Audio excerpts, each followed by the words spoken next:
Snapped. That's what a woman told detectives about the murder of an 89-year-old man. Margaret Kinney and her boyfriend faced the death penalty. New gruesome details came out today in court. Local 12's Deborah Dixon shows us why this capital case is unusual. Margaret Kinney and boyfriend Michael Stumph had been staying with 89-year-old Otto Stewart in his home. He was helping the homeless couple.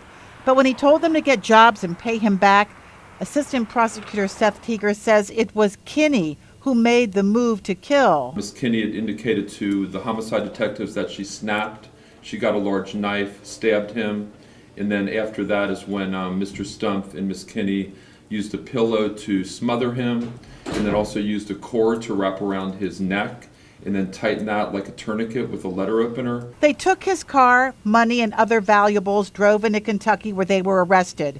Both faced the death penalty. For a woman, that's unusual. They don't commit capital crimes. It's very rare for a woman to commit a capital crime like we just had last week. It is an extremely rare case. The last woman sent to death row from Hamilton County was Deborah Brown, who went on a 6-state raping and killing spree in 1984 with boyfriend Alton Coleman. If you look at the women that we've had from Hamilton County on death row, like Deborah Denise Brown, that's always their claim, is I was just along for the ride. It was, it wasn't my fault. He made me do this kind of stuff. That happens all the time. Part of the reason Governor Richard Celeste commuted her sentence before he left office, Coleman was executed. The last two women executed in Ohio was 4 years before the 1958 crime of the century here in Hamilton County, Edith Klump's death penalty trial for killing her lover's wife. People waited in line to get in the courtroom for the sensational trial.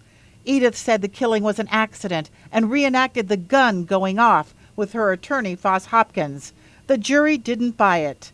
Klump was sentenced to die, but the governor commuted the sentence after Edith changed her story and blamed her lover. Right now, Margaret Kinney isn't blaming anyone else. And for now, there are no plans to cut a deal to save her life. Not going to happen. She's going to be tried for the capital offense. If convicted, she would join one other woman on death row, where there are 137 men. Deborah Dixon, Local 12 News. In court today, Kinney's bond was raised to $5 million.